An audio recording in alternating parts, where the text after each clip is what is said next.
Hi, this is Randall Schwartz, host of Floss Weekly. This week, Gareth Greenaway joins me. We're going to be talking about firewalls and port knocking and how to really secure your stuff from all those bad guys. You're not going to want to miss this, so stay tuned. Netcasts you love. From people you trust. This is Twit. Bandwidth for Floss Weekly is provided by CacheFly at CacheFly.com.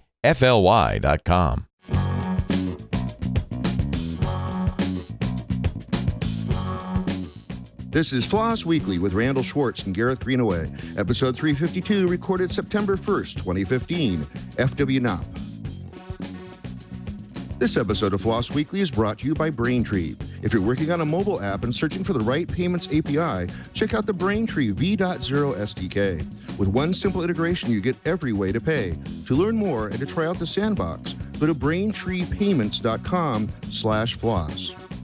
And also by DigitalOcean, simple and fast cloud hosting built for developers. Deploy an SSD cloud server in 55 seconds. Try it today for free. Visit DigitalOcean.com, and once you sign up, be sure to enter the promo code FLOSS in the billing section for a $10 credit. It's time for Floss Weekly, the show about free, libre, open source software. I am your host, Randall Schwartz, Merlin at Stonehenge.com, bringing you each week the movers, the shakers, the big projects, the little projects, projects you may be using every day, not aware of it, projects you may want to download right after this show and play with because it's so much fun. Joining me each week is a wonderful and talented co-host. This week, no exception, Gareth Greenaway. Welcome back to the show. Thanks, Randall. Thanks for having me. Glad to be back. Great. And where are you speaking to us from? Probably your secret underground bunker, whatever it is. I am in my secret underground bunker in Thousand Oaks, California. Awesome, awesome. And I am back home. I'm at the, we call it Silicon Rainforest up here. And unlike the previous 2 or 3 shows I've done from here, its temperatures are actually almost normal. I'm actually enjoying it. It's probably only get up to about 75 today, but it was like 95 and 100 while I was gone. So I'm glad I missed those. That was really nice for me to miss those. Anyway, so that's enough about us. We have a wonderful guests, actually plural, this week, going to be talking to us about, and I'm going to get this wrong pronouncing it, FWKNOP. I hope that's pretty close. And we have both Jonathan Bennett and Michael Rash are going to be joining us in a few minutes to talk about this project, which the hard to pronounce project, FWKNOP, which is basically the next generation of port knocking software. Now, back about, I think probably about 10 years ago, maybe 15 now, I don't know, how far back does the internet go? There was this common problem that if you have like an SSH port up or you had like a web server up, people would come along and crawl for those. And now it's like you put a machine up and almost instantly you get a bunch of stuff from attacking you right away, seeing if they can break into your SSH or use, zero-day exploits, things like that. And so somebody had the smart idea, and hopefully our guests actually can give us more of the background, to basically say, don't even open up the SSH port until I've also sent a ping to say port 921 or something really crazy, right? And that then became sort of the primary way of hiding things. And so that was called port knocking. But the problem with port knocking is that there's so much little data, so much little. I can't speak it today. There's so little data in just a single ping packet or a single TCP connection that you could replay that and somebody else could come along and actually then open up that same port because they could watch the traffic to your machine.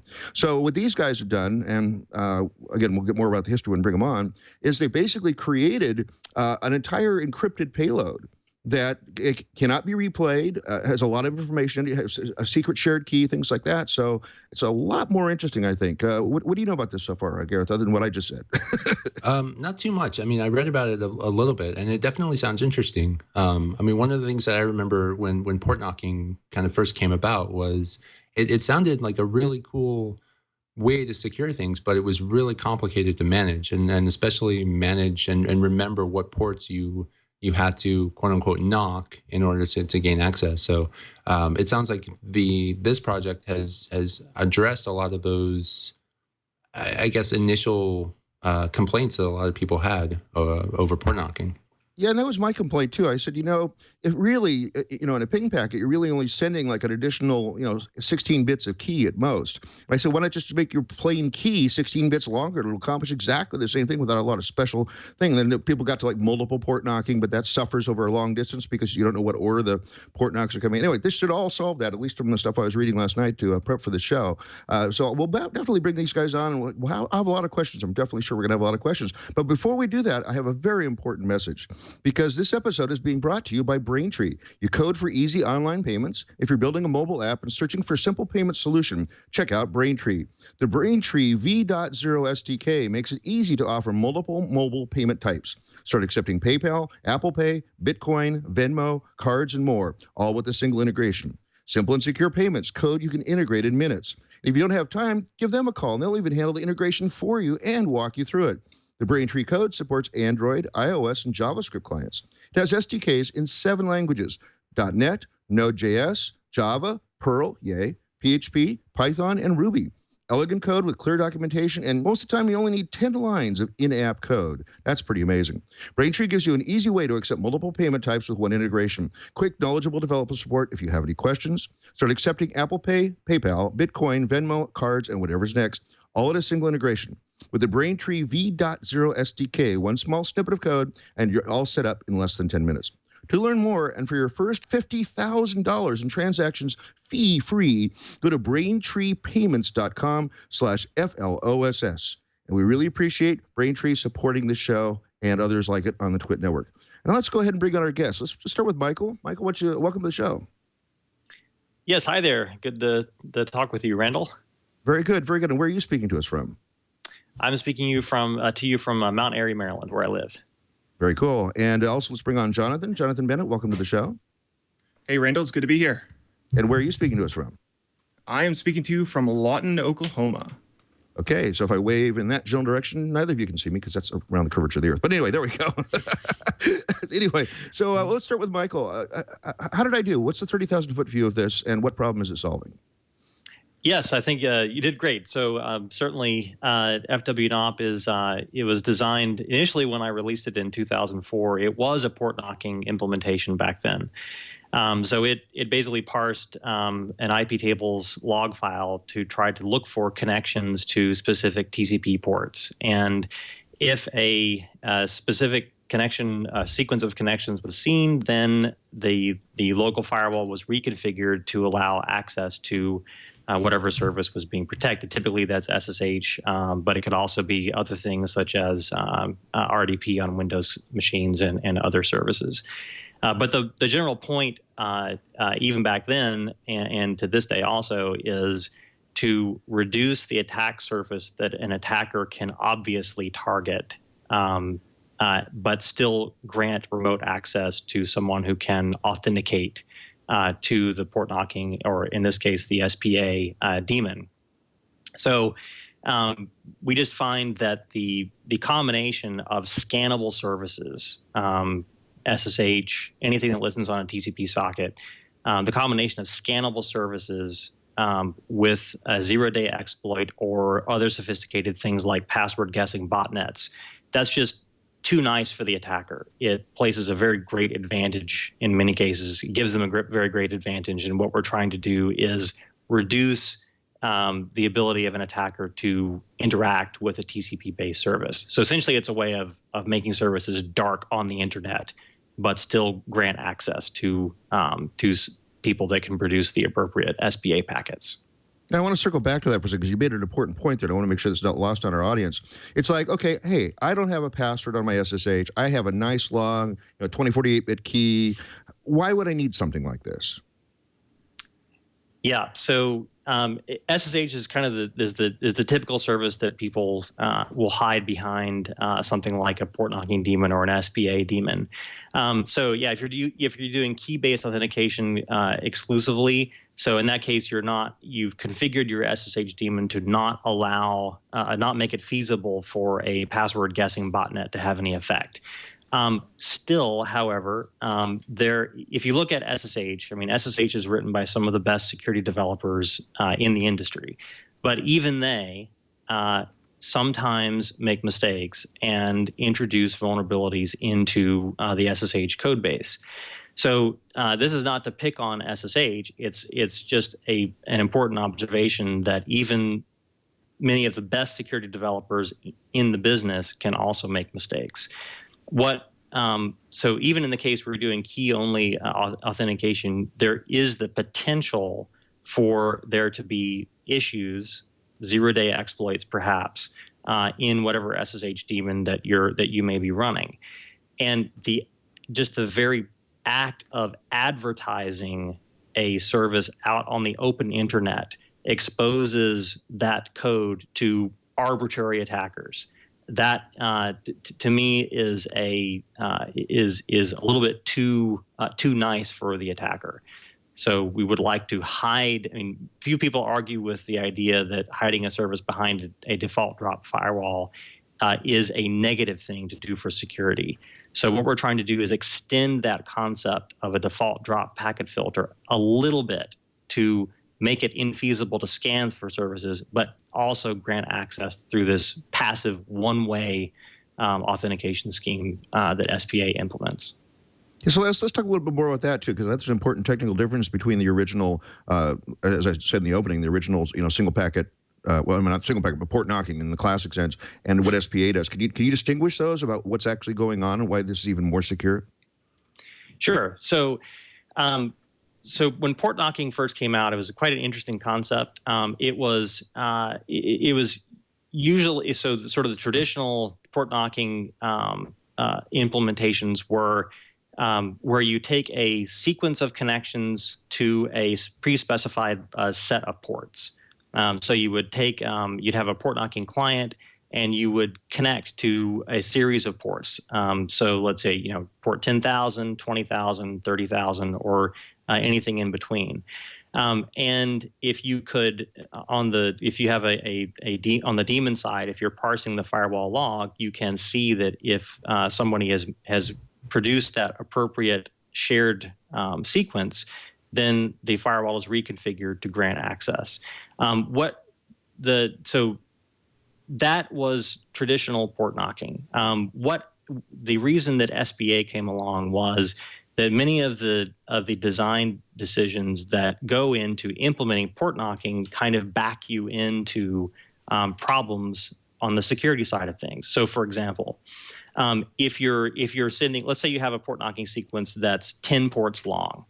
And if you're an attacker and if you're able to watch that port knocking sequence traverse the internet, let's say, if you want to DOS the server side of that software, all you have to do is spoof an additional packet to the port that you just saw traversing the wire, and spoof it from the IP that was sending the original port knock sequence. And thereby you would convince the server side that the client doesn't really know the right sequence. And so you could DOS the server essentially and convince the server that the client isn't a valid port knocking client. In the SPA world, because it's only a single packet that's being sent, that particular attack is not possible. Another issue that's difficult on the port knocking side is to protect against replay attacks. So if you can watch a port knocking sequence traverse the wire, as an attacker, you can, depending on exactly how the PK implementation is done, you could frequently just replay that same sequence to the port knocking daemon side and thereby gain the same access that the original legitimate client had. So that is a replay attack, and that was another thing that SPA is designed to solve. So those are a couple of the differences there. Interesting. Let's give Michael a chance to catch his breath for a second. Jonathan, what's your relationship to the project? So I have been watching and interested in FWKNOP for years now. And not too long ago, I started working with FWKNOP on OpenWrite. I maintain the package there. And then through the process of time, I wanted to start using it more. So I started addressing some of the usability issues that I saw. And so I've put together a web interface for doing the server-side administration in OpenWrite. And then I've built an Android app, and just recently we released a desktop app that it runs on Mac, Linux, and Windows, and basically does the client-side half of FWKNOP, so that you can unlock a remote machine to be able to get into it no matter where you're at, no matter what kind of OS you're using. Can you speak a bit about how exactly the Android client works? Like, so if I'm using FWKNOP and I've got my Android phone, what does the interaction look like when I want to get into a server via SSH, for example? Sure. So the most recent version we've got, what it does is it just has a list of saved connections, and you pull open the app and you tap on the connection you want, and then you tell it to send the knock, and it will it'll generate all the information it needs. We do have an option if you don't necessarily, either you don't trust your phone or you're afraid of the idea of losing it and it falling into the wrong hands. You can intentionally not save that password that goes into it, and it'll prompt you for it each time. One of the other interesting things, again, as I was looking at usability, one of the things that I thought of was if you do really, really long secure keys, it is a pain to type them into an Android phone. And so one of the things that we've come up with is we can actually import keys using QR codes. And so now the OpenWrite web interface, when you first install it, it'll generate some nice long keys for you, and then it'll produce a QR code right there in the browser. You pull open your cell phone, your Android phone, that all of them these days have a camera. You say, hey, import using QR code. You hold it up to your screen, and it goes beep and fills in those super ugly long keys so that you don't have to sit there and try 15 times to type them in. So no, go ahead. I was just going to say, we've also got a really interesting script that can run if all you've got is console access to a server somewhere. There is actually a script that will generate a QR code and use some clever Unicode. I didn't come up with the QR code implementation, but I did put the script together, and it uses some clever Unicode and will actually create a valid QR code in the terminal too. You can use to import keys that way. Very cool. So you did a lot of work with the OpenWRT interface for FWKNOP. What exactly does the interface allow you to do? How does it work?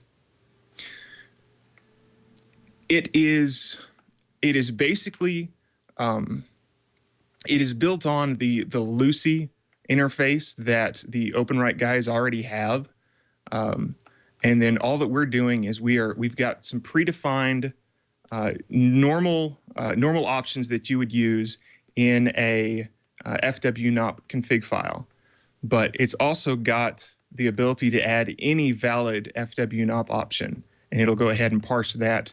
And all that it does is it takes and it does kind of a one-for-one translation and turns that into a valid FWKNOP config file. So you can do anything with it. We try to give some sane defaults. So in OpenWrite, you can literally install the package and click the start button, and it'll give you a QR code and it's ready to go.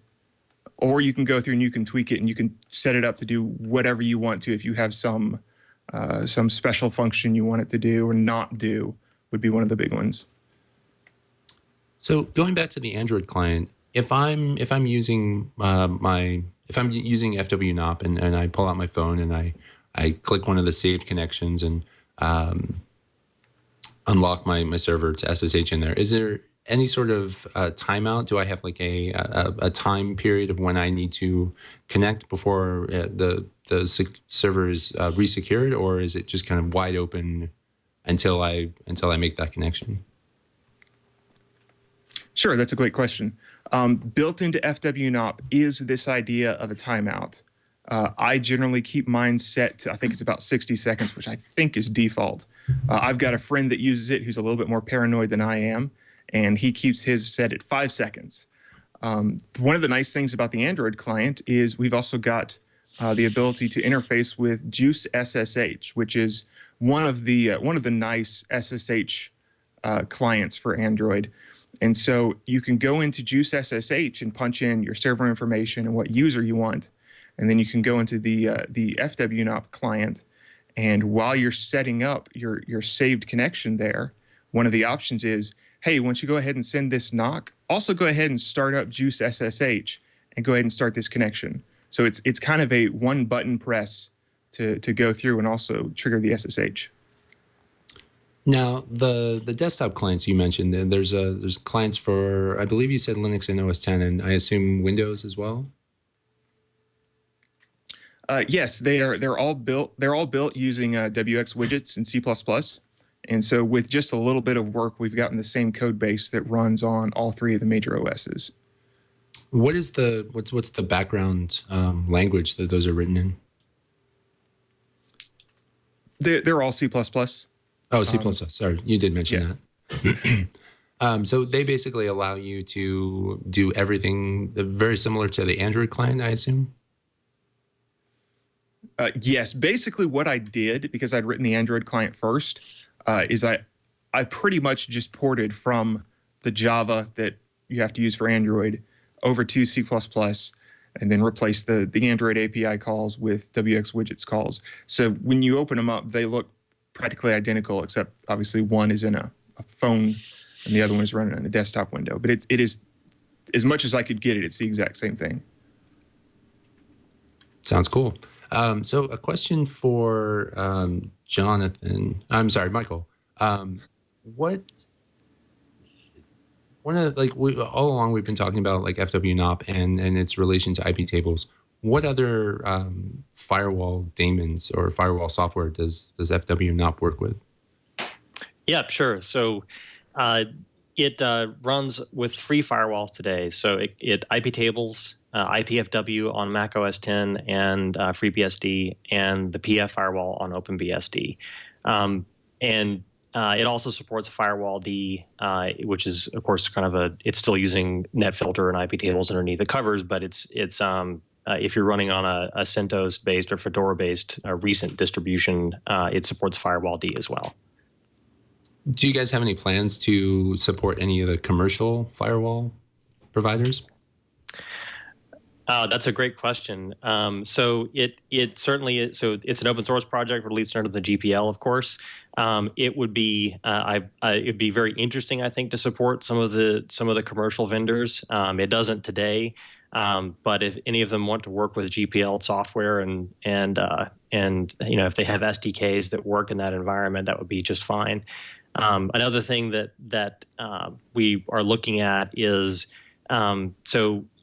There's a fairly rich command mode built into FWKNOP where you can send a command across the wire to be executed by the daemon side, and it doesn't support this right now. But the idea is you have sort of a command open and then a command close, and then on the back end you can tie that to, let's say, an SSH connection with a pre-shared key out to, let's say, a Cisco router ACL. Those sorts of things are certainly possible.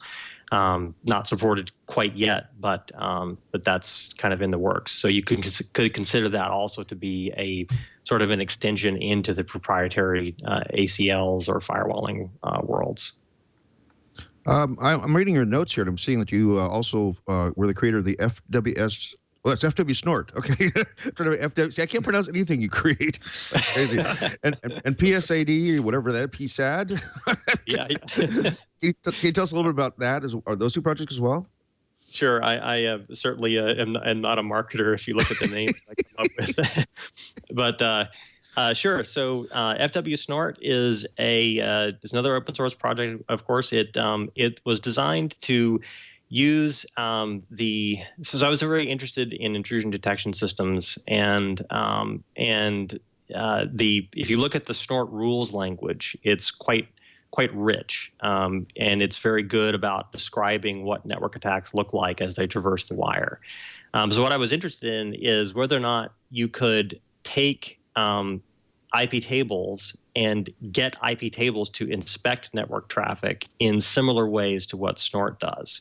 So that's what FW-Snort is designed to do. It's a translation layer essentially that takes Snort, the last release of the GPL Snort rule set or the current emerging threats rule sets, and translates them as faithfully as possible into equivalent IP tables rules. So the chief difficulty there is Snort is probably 99% or something like that looking at the application layer. So you can't just take simple firewalling rules that filter based around ports and protocols and IP addresses and things like that. You need a way to inspect the application layer.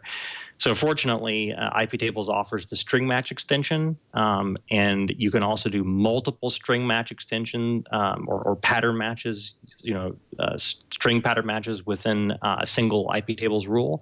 And so Fwsnort tries to take Snort rules and use that string match extension to come up with relatively equivalent IP tables inspection capabilities for the exploits that those rules look for. There are some significant differences, of course. So IP tables does not have a regular expression engine available to it in the kernel. So whenever there is a PCRE statement within a Snort rule, the Fwsnort cannot faithfully translate that. And there's some other differences too, like there's no Stream 5 preprocessor directly within IP tables itself. So you run into some other detection issues. But generally, you can do some interesting things within IP tables rule sets that are derived from Snort rules. You just scared me a few minutes ago. You said there's no regular expression matcher in the kernel, and I just started thinking about what that would mean. Denial of service attacks by giving it those impossible to match regular expressions, and the whole kernel stops. No, we can't have that. That would be a little too much power there. The kernel should not be able to play Towers of Hanoi. It should not be able to. It will take over everything from there. It sounds like you've been interested in security for a long time. How did you get started thinking about all this stuff? Well, let's see. I guess back in 1996 or so through 98, I was working for Digex at the time, which was a tier 1 ISP in Beltsville, Maryland. And we were dealing with checkpoint firewalls and the old Cisco NetRanger IDS product a long time ago. And I got interested in security, I guess, from that experience, but also kind of on the academic side too. Throughout that process, I eventually discovered open source software and was attracted to it and decided to try to tinker with various things in my free time. And I guess that's how I got interested in security, and I've been going in that field ever since. Now, when you originally wrote the first edition of FWKNOP, which is just a single port knocker thing or whatever, did you imagine that you'd still be playing with it as much as you are today? Oh, gosh. Back at that time, no, I never would have guessed that it would have kept going perhaps this long. But, there were some interesting things that came along the way. If you're concerned about security and you think about the kinds of trade-offs that you have to make to try to keep services secure while on the network, it sort of led us into the direction of single packet authorization eventually. But when FWKNOP was first released, it was a Perl project, which I guess I'm sure you would yay appreciate. Yes, Randall. thank you. Yes. And that was it was certainly fun writing it in Perl, but throughout time we wanted to be able to do things like run it on the Open WRT or OpenWrite Linux distribution, and that was a little bit of a challenge to get running when there was for example, all the Perl modules at that time that FWKNOP on the daemon side required, including if you use GPG, for example, to encrypt and authenticate your SPA packets, then getting that running within OpenWrite on a little Linksys WRT54G router, for example, was kind of problematic. So we decided to rewrite the whole thing in C, and I'd like to thank my former coworker and friend, Damian Stewart, who did the initial C port from Perl. He rewrote the whole thing in C essentially, and today Damian and I maintain it as a C project. And then we have talented individuals like Jonathan that come along and actually make the whole thing usable. Wow. And so let's talk about the other contributors. And who else is working on this project with you? Do you get patches from the user community as well? Yes, I'm pleased to say that we definitely do get patches. I would say on a fairly regular basis. They're all in Git history. So there have been people that have contributed everything from there was the initial iPhone and Android clients. Of course, Jonathan has come along and rewritten the Android client to be much more powerful. We've gotten patches before for various things like there are people that maintain the code for various distributions, like Jonathan maintains it for OpenWRT. There was a maintainer that ported it for Debian and Ubuntu and was quite active in contributing things like the client FWKNOP RC file. So he wrote all of that code. His name is Frank Jeancourt. I'm not sure if I'm saying his last name properly. But yes, it's generally quite an active project, I would say, and it does get contributions on a fairly regular basis, which is wonderful coming from the open source community to actually get patches, because it hopefully indicates that some people are interested in the project. So is this just a labor of love for you, or are you like selling services to install this for people, or what? It's a labor of love, really. I think that to me it hopefully will take off perhaps more than it has at this point. I think the security community in general has not embraced port knocking or SPA as much as I would personally like. But hopefully that's an obstacle that can be surmounted through better user experience with the code.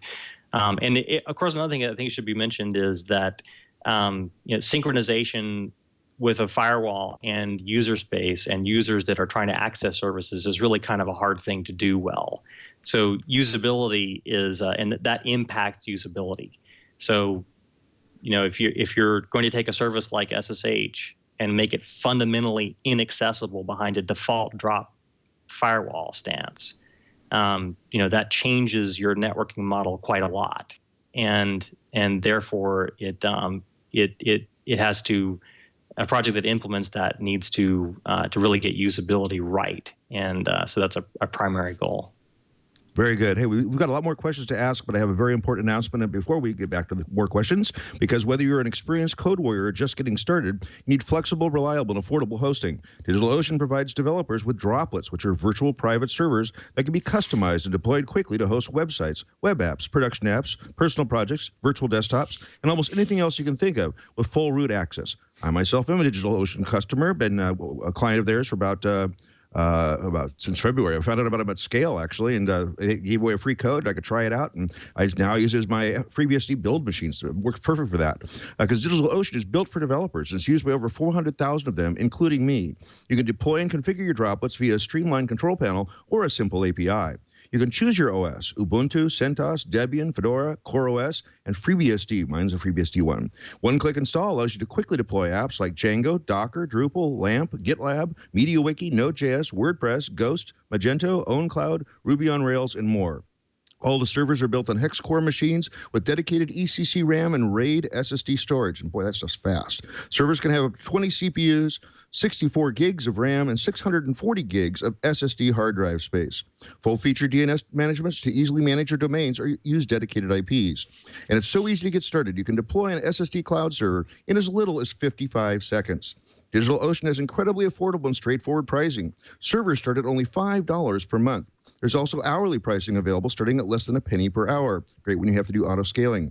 But we're going to make it so you can get started today and deploy an SSD cloud server for free.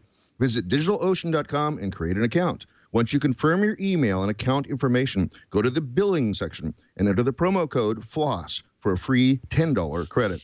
That's plenty to get started and explore what DigitalOcean can do. That's DigitalOcean.com, and once you sign up, enter the code FLOSS in the billing section for a $10 credit. We thank DigitalOcean for their sponsorship of Floss Weekly. Really appreciate that. And now, Gareth, I thought you had a question that you wanted to ask Michael? Yeah. So one of the things I was wondering about is what's the most interesting thing you've heard about that someone has done with FWKNOP? Oh, great question. So it looks like it's currently being evaluated for possible inclusion within something called a software-defined perimeter. And that's taking FWKNOP very much into the direction of sort of the cloud computing. And So that's probably the most interesting thing that's come up recently. And there have been various requests, I guess, over time for certain kinds of features, and I think those features end up getting used by the user community in various ways that I don't necessarily hear about after the fact. But I try to be responsive and implement as many features as possible and make sense for the community. But that software-defined perimeter usage is probably the most interesting thing I've heard of recently. And do you know if anyone's using FWKNOP in commercial products at this point? Not within commercial products that I'm aware of. Of course, if anyone does know of something like that, I would love to hear about it. It is released under the GPL, so that at least gives the open source community the opportunity to have GPL restrictions around the usage of that code. So, but to answer your question, no, I don't currently know of it being used within a commercial product at this time. What about like non-commercial products? Any other open source projects that have built on top of FWKNOP? It's I guess the main thing there is just it's being ported to a lot of different distributions. So there is so Damian Stewart, when he wrote the C version of the code, he implemented an architecture where we have a shared library, so libfko, which can be used by any other application, and that's exactly how, for example, the Android client that Jonathan wrote makes use of the sort of the core of the FWKNOP protocol is implemented by this library. So it's quite easy to integrate into other code bases. But beyond Jonathan's interfaces and the original iPhone client, I guess those are probably the main usage of FWKNOP that I'm aware of today. Hey, so we have a question in the chat room. I believe it's Gray580 that asked it. Have you heard about Squirrel, SQRL? It's just a question for either of you. And if so, I thought about using it with your product. I think that's Steve Gibson's thing, and I don't know much about it. Maybe one of you can answer that. I'm just familiar enough with Squirrel to comment on it at least. It would probably be possible to do some sort of integration, but from what I understand of how Squirrel works, it would break the single packet nature of FWKNOP and SPA. Because the way Squirrel works, it is a conversation between your phone or whatever you're running the Squirrel client on, between that device and whatever you're connecting to, and while that's certainly interesting, really what FWKNOP is more about is being able to put that authentication information in just a single self-contained packet and being able to send it out without having to do any further conversation. And we also have another question from the chat room. I want to make sure to get through all these before we run out of time. Rock Twist asks, can you ask about the iOS FWKNOP client? I used knock on D today for port knocking to my servers. Is the iOS client fully featured, or are we still missing some things there? So we're definitely missing features on the iOS side of things. So the main one at this time is it does not support the HMAC SHA-256 for authenticated encryption, and that's quite an important thing to support. So we're hoping if anyone out there would like to contribute to the FWKNOP code base, that's one really important thing that we need to have done is an updated iOS client. So so that's if anybody wants to contribute, please just ping me. And do they have to send a FWKNOP packet before they ping you? Or are you always open? My Twitter account is always open. Please ping away. I go meta occasionally. That was a fun one there. And speaking of that, so you've got some things on the roadmap. Why don't you tell us some of the other things that you're hoping people can help you with, and maybe things you're actually already working on right now? Sure. So, there's lots of different things that are interesting, interesting directions perhaps. So I think one of the main things is that sort of open close sequence that I mentioned via the command mode that would extend FWKNOP into other environments where it's if we don't have an SDK to interact with a particular firewall architecture, then that's one way to compensate. So that's an important feature. The iOS client that we just talked about, that's certainly high up there on the list. Some other things, there need to be some updates on the GPG side of things with the handling of how GPG builds payloads. There's a bug that needs to be fixed. That's not something that most users should experience, but it is a bug that does need to be fixed.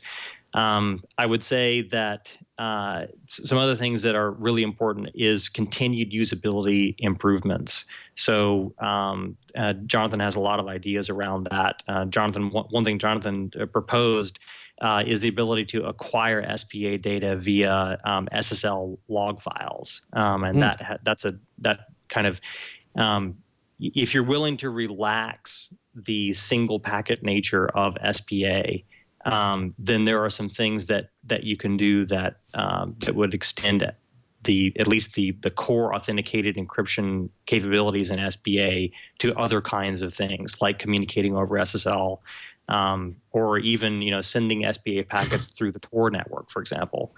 There was I gave a talk at DEF CON in 2006 about how to do that. And I think that that offers some interesting benefits, perhaps. So there's a rich roadmap, and all of the issues and milestones are tracked through GitHub if anybody's interested in taking a look. So that's all published. Now I'm curious about this. So there's FWKNOP. Are there other implementations of SPAs, and is there some sort of common standard so there's interoperability? Yes. Well, there are definitely other SPA implementations out there. The key differentiator for what for SPA versus port knocking is just generally the ability to communicate enough information with a single packet in order to satisfy whatever security goals that you may have.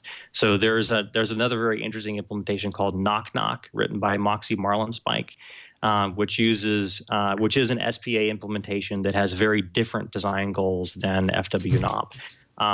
To answer your question directly, there's certainly no standard today for how to do single packet authorization.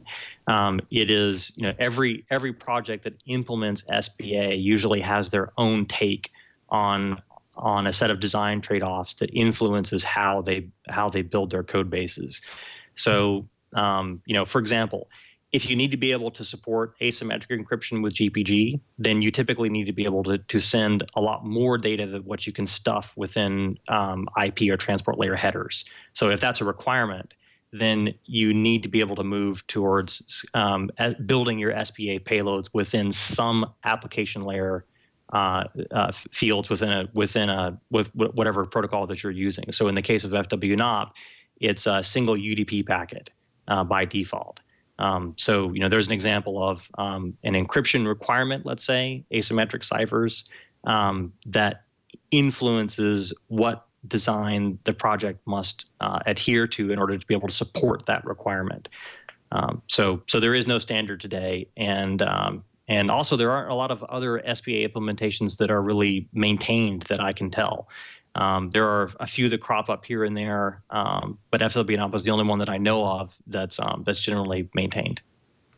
So this is an important security project. What kind of security review have you done? Have you had other? I mean, obviously you're very competent in what you're doing security-wise, but it always helps to have a second and third pair of eyes on it. Have you had this reviewed by anybody else formally?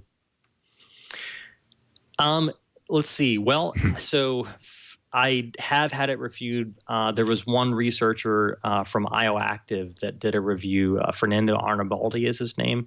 He did a review in, I guess that would have been 2009-ish or maybe 2000. I can't remember the exact year, but he actually found a couple of vulnerabilities. Actually, it was about 2012. He found a couple of vulnerabilities in the daemon side implementation, which were important. Fortunately, they were only exploitable by a legitimate user that already was able to get past the authentication and decryption process. So it wasn't a trivially exploitable problem, but he did find an issue. And ever since that time, I got a lot more interested in security verification. The test suite for FWKNOP today is it's written in Perl, but it tries to take advantage of all sorts of different things to maximize security, both from a code coverage perspective and from an automation perspective, with things like the Google Address Sanitizer, Valgrind. I use the Clang static analyzer for static analysis, and some other things. So, but more formally than that initial security review from IOActive, no, unless you count usage of Coverity. Coverity is a very powerful static analysis commercial product that makes their product available for free for open source projects. So if you're an open source developer and you are involved in any kind of security verification process for a project, I'd highly recommend that you look at Coverity to maintain the security of your code base. And just a note about where Coverity came from. Coverity was used to great effect by the Linux kernel community, I guess starting back as early as about 2005, I think. And if there's anything that's I think a strong vote of confidence for Coverity's technology, it's that, if you look at the Linux kernel changelog and you just grep on the word Coverity, you'll come up with many hundreds of commits that were representative of fixes for problems that Coverity found. That's quite a powerful statement, I think, because kernel code is not the easiest thing to look at or interpret, and to have an automated project able to find problems and have those problems recognized by the Linux kernel development community as legitimate issues, that's a powerful statement. So if you're involved in open source, if you're not using Coverity today, check it out. One of the things I was wondering, just reading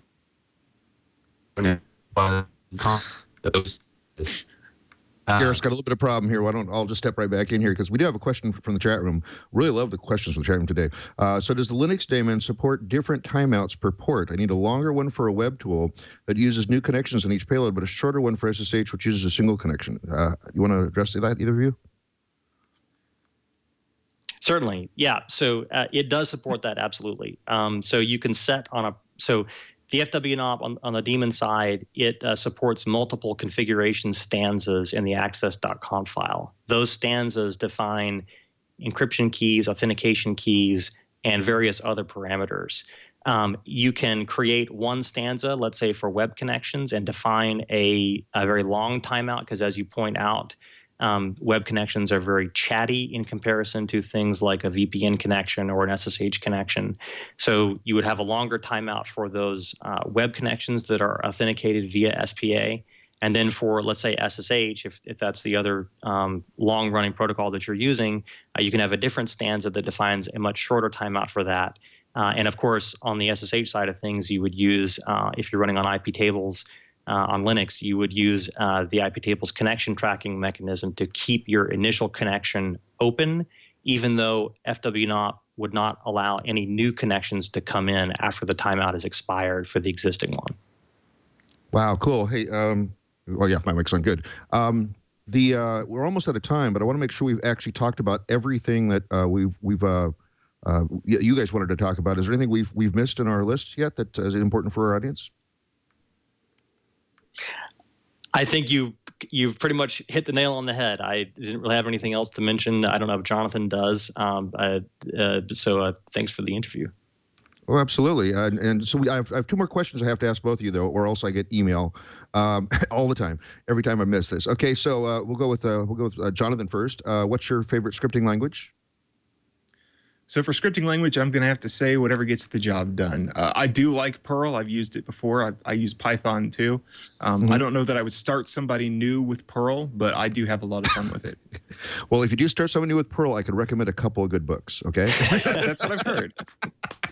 That's what I've heard too. I'm just passing it along. I didn't say it. They did. Okay. Appreciate that. And your favorite text editor? I'm almost ashamed to say it. I feel most at home with Nano. There's kind of a historical reason for that. I started with QBasic way back in the day, and so Nano is just what's natural to me. I've been forced into becoming familiar with VI and can use that pretty well too. Sorry about that. Okay, and then Michael, same two questions. Sure. So, well, I'm a longtime Perl programmer and have read your books, of course, Randall. I have to admit that Python has kind of been wooing me lately, but Perl is definitely my sort of go-to language currently. So, yay! Thank you for that, and thank you for reading my books, and also your text editor. I use Vim. And with certain, there's an org mode extension for Vim, which you derive from the Emacs community, which I think is really cool. But That's weird. Yeah. When we had the org mode guy on, he actually said that people actually learned to use Emacs just so they could use org mode. So it's now I've taken away that one thing for it. Oh well. Yes, that and the fact that Linux is just a library for Emacs, right?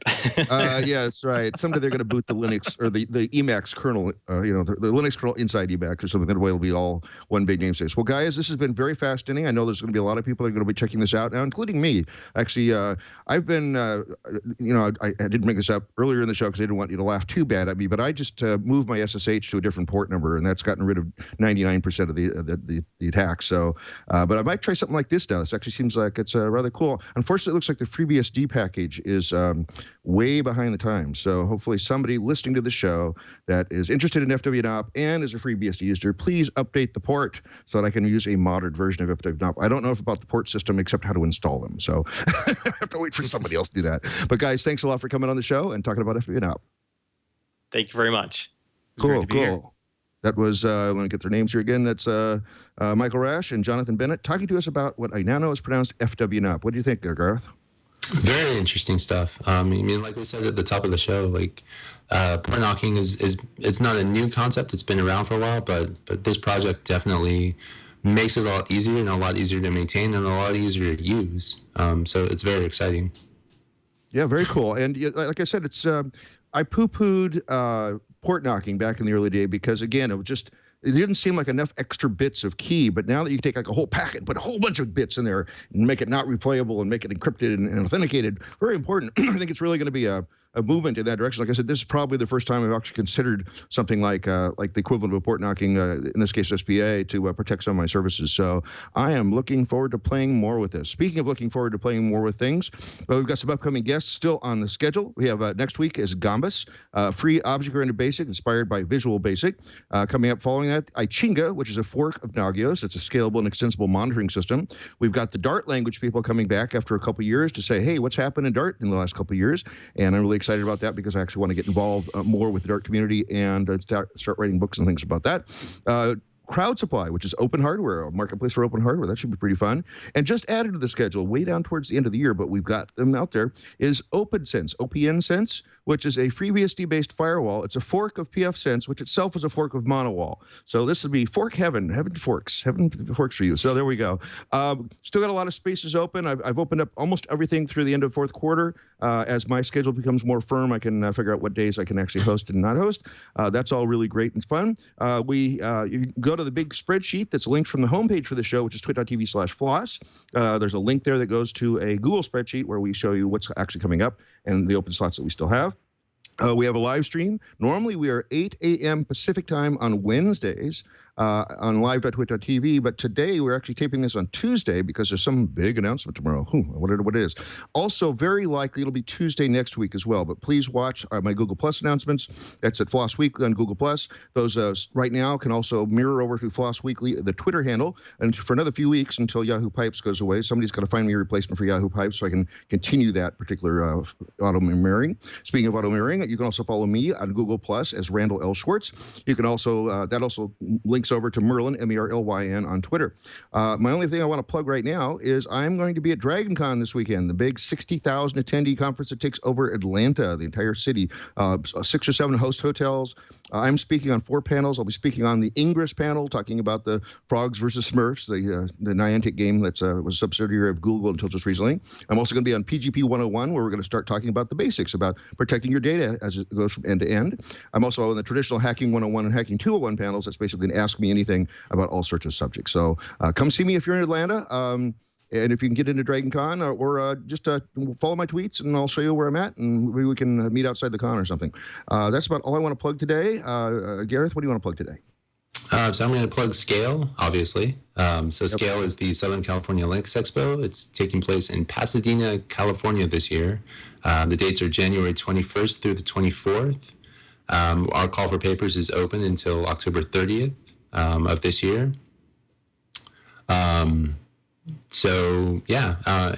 registration is also open. So if you use the promo code FLOSS, you get a 50% discount. Very good, Gareth. Well, thank you for stepping in at the very last minute. I got to tell you, we actually don't have a co-host for the show until yesterday afternoon. So, and the fact that it was one day earlier on the schedule made it even more awkward. But so thank you for stepping in on the last second to help me out with the show. Yeah, always happy to do it. Very good. I was going to say, that was Gareth Greenwood. No, we're not looking at him. Looks like you wasted another perfectly good hour listening to Floss Weekly. But, we'll see you again next week on Floss Weekly.